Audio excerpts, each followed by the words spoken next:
Bonsoir tout le monde, j'espère que vous allez bien. Aujourd'hui, je vais vous énumérer 10 trucs pour votre routine de teint plus naturelle. Donc vraiment juste pour que le tout de votre visage, autant au niveau de la texture que de la couleur, ait l'air le plus fondu naturellement à votre peau. Je vais commencer cette vidéo-là tout de suite en fait, avec mon truc numéro 1 étant de bien préparer la peau en l'exfoliant. Ça va aider à égaliser votre texture ainsi que votre teint. Pour ce qui est des peaux mixtes, grasses ou acnéiques, encore comme les miennes, ça va vraiment aider à raffiner les pores et à enlever le plus de peau morte possible autour des imperfections. Donc, à ce que tous les produits que vous allez mettre par-dessus ne vont pas accentuer la texture qu'il y a en dessous, tout simplement. Mon truc numéro 2 étant de bien hydrater la peau avant. J'ai vraiment une petite crème de base ici, une crème à base d'eau qui pourrait aller à absolument tout le monde. Donc celle que je vous recommande aujourd'hui, c'est la nouvelle Aqualia Thermal de chez Vichy. Ils sont maintenant 97% d'origine naturelle. Ce que je voulais identifier, c'est tout simplement le besoin de la peau d'être bien hydratée tout juste avant d'appliquer le maquillage. Appliquez 5 à 10 minutes avant d'appliquer le maquillage. Parce que vous voulez vraiment que votre peau ait absorbé le produit, mais qu'elle ne soit pas sèche totalement. Donc, on ne veut pas que le maquillage se mélange à la crème, mais on veut quand même avoir une bonne base auquel le maquillage va pouvoir s'accrocher et qui va lui permettre d'être beaucoup plus lisse. Et encore une fois, tenter d'avoir la texture qui va être la plus optimale possible. Par la suite, justement, mon truc numéro 3, ce serait de vraiment bien sélectionner vos produits. C'est-à-dire qu'à la base, admettons, un fond de teint qui va être lumineux, qui va être hydratant, n'ira pas super bien avec une peau qui va être mixte ou grasse à ce moment-là parce que justement, la plupart du temps, ils vont avoir tendance à avoir de l'huile dedans. Tout comme les produits matifiants sont conçus pour absorber l'huile qu'on produit au fur et à mesure de la journée. Donc, si vous avez seulement une peau normale ou une peau sèche, à ce moment-là, ça va vous enlever le peu d'hydratation que vous produisez, donc je le recommanderais pas. Donc, si vous allez voir votre cosméticienne en magasin, elle va vraiment pouvoir vous recommander non seulement le meilleur fond de teint et le meilleur cache-cerne pour votre type de peau, mais elle va également pouvoir vous recommander la crème qui, selon elle, va être la meilleure base adaptée à vos besoins. Quatrième truc que j'aurais à vous recommander, c'est vraiment l'outil que vous allez utiliser pour appliquer votre fond de teint ou votre cache-cerne, tous les produits sur votre teint. Si vous appliquez votre fond de teint ou votre cache-cerne avec un pinceau, vous allez avoir plus de contrôle sur le pigment. À ce moment-là, ça va absorber un peu moins de produit qu'une éponge, mais ça va être un fini qui va être beaucoup plus en surface. Tandis que l'éponge, bien qu'elle va absorber plus du produit, elle va vous donner une dose d'hydratation en même temps, va vous donner un fini qui va être beaucoup plus naturel et va vraiment presser le produit le plus profondément dans la peau possible. Vous pouvez très bien même passer avec un pinceau avant et represser le produit dans la peau lorsque vraiment vous sentez que le pigment est placé au bon endroit.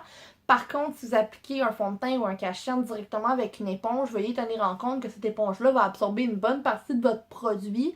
Donc, c'est sûr que vous allez avoir un film sur votre peau qui va être beaucoup plus fin, donc un pigment qui va être beaucoup plus translucide à ce moment-là. Le cinquième truc, c'est vraiment la quantité de produits à mettre. Le conseil que j'aurais pu à vous donner, c'est juste d'appliquer tout le temps une petite quantité à la fois, peu importe le produit que vous utilisez. C'est simple, c'est toujours mieux de venir en rajouter jusqu'à temps que vous soyez satisfaite, même si vous devez rajouter du produit 4, 5, 6 fois, ça va toujours être mieux que de trop en mettre, de ne plus savoir où l'estomper, avoir trop de pigments et de ne plus pouvoir revenir en arrière. Vous voyez ce que je veux dire? J'espère bien que oui, parce qu'on va tout de suite passer au truc numéro 6. Qui est tout aussi important, et c'est-à-dire l'endroit où on va placer le produit avant de l'estomper. Si par exemple vous appliquez du fond de teint absolument partout sur votre visage dès que vous commencez avant de l'appliquer, il faut toujours tenir en compte que le produit va se déplacer au fur et à mesure que vous allez l'appliquer. Donc un fond de teint devrait toujours être appliqué sur le centre du visage pour commencer, c'est-à-dire le nez, le centre des joues, le front et le menton, tout le temps encore une fois dans une petite quantité, et on va aller estomper ce produit-là vers l'extérieur. Si jamais votre fond de teint est un tout petit peu plus pâle ou un tout petit peu plus foncé que votre couleur de peau, ça va toujours être plus facile de le cacher si vraiment le plus gros de votre pigment est concentré à l'intérieur du visage et que ça s'estompe vraiment graduellement vers la couleur de votre corps. Et pour ce qui est du cache-cerne, que je vous recommanderais, c'est vraiment d'appliquer le plus de votre produit juste sur le coin du nez, c'est-à-dire vraiment coin interne de l'œil jusqu'à l'arête du nez. Et par la suite, lorsque vous allez venir l'estomper, vous allez pouvoir aller vers l'extérieur, mais le fait que vous n'ayez pas de produit partout sur le dessous de l'œil, c'est qu'encore une fois, vous allez pouvoir beaucoup plus modeler le pigment, mais avec le moins de produits possible. Pour en venir à mon truc numéro 7, qui est d'utiliser son doigt pour appliquer son cache-cerne. En fait, en concentrant le pigment vers l'intérieur et on estompe délicatement vers l'extérieur en créant cette forme de triangle qu'on veut.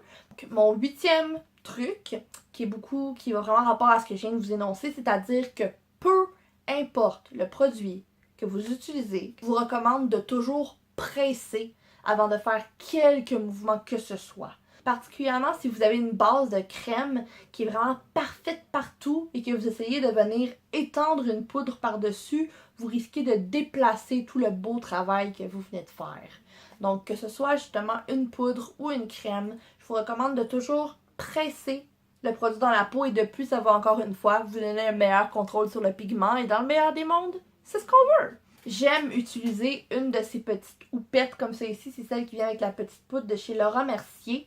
J'adore utiliser une de ces houpettes-là pour vraiment bien presser une bonne quantité de poudre en dessous de mes yeux et de mon visage. À de venir presser, c'est que non seulement vous allez vraiment venir sceller justement votre produit en place, mais ça va vous donner un résultat qui va être tellement longue tenue. Je vous dis, essayez ça et vous allez me remercier plus tard, je vous le garantis.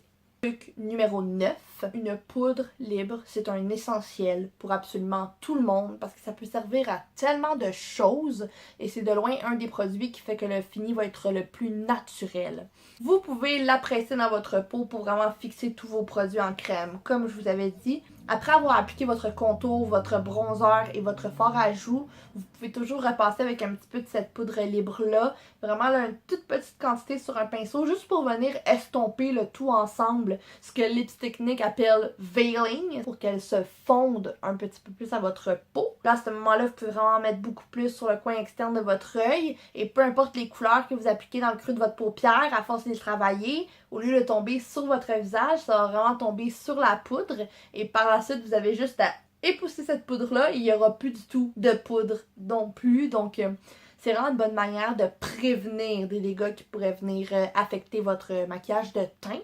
Donc, c'est vraiment une bonne idée aussi d'en venir en mettre en dessous de son œil juste avant d'appliquer du mascara pour éviter de venir se tacher.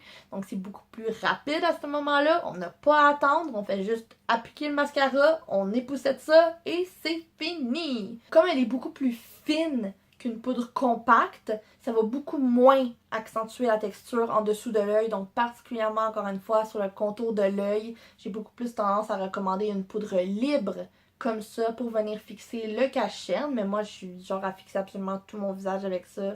Je trouve que ça a un superbe fini. Présentement, je vous montre celle de chez Makeup Forever, mais il y a tellement d'options. Vous pouvez vraiment venir baker également en dessous de la ligne de contour pour venir définir et sculpter encore plus le visage à ce moment-là. Vous pouvez même en mettre une petite quantité sur n'importe quel rouge à lèvres crémeux pour lui donner un fini mat. La poudre libre est un produit qui est essentiel dans la collection d'absolument n'importe qui, mais particulièrement pour quelqu'un qui veut diminuer la texture le plus possible et avoir... Et finalement, je n'aurais pas meilleur truc à donner pour fixer finalement ce tout-là et faire paraître autant de couches de maquillage que vous voulez le plus naturel possible, c'est-à-dire utiliser un bon fixateur à maquillage qui varie pour tous les types de peau et c'est ce qui vous permet aussi de pouvoir venir jouer avec les produits.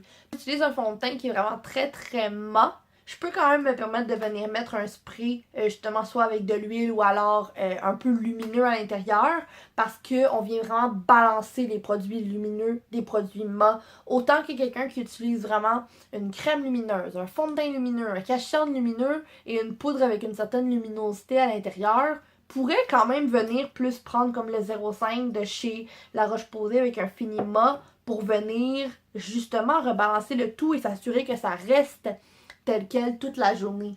Donc non seulement vous pouvez vraiment l'appliquer à la toute fin pour vraiment faire fondre le tout, que ça se fonde à votre peau. Mais en fait aussi un excellent conseil que je pourrais vous donner, c'est de vaporiser un peu de ce spray-là sur votre éponge ou sur votre pinceau avant de venir appliquer les produits en crème. Ça va les fluidifier, ça va les rendre encore plus faciles à travailler et ça va les fixer automatiquement. Donc à ce moment-là, vous pouvez autant jouer avec le pigment que la légèreté du produit. Donc ça donne un superbe fini à n'importe quel type, surtout de cache-cerne. Et c'est donc ce qui conclut cette vidéo-là d'aujourd'hui.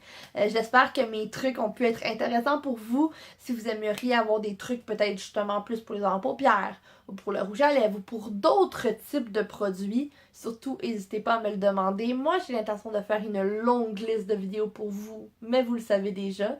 Donc, on se revoit bientôt. D'ici là, je vous souhaite de passer une excellente soirée. Bye tout le monde!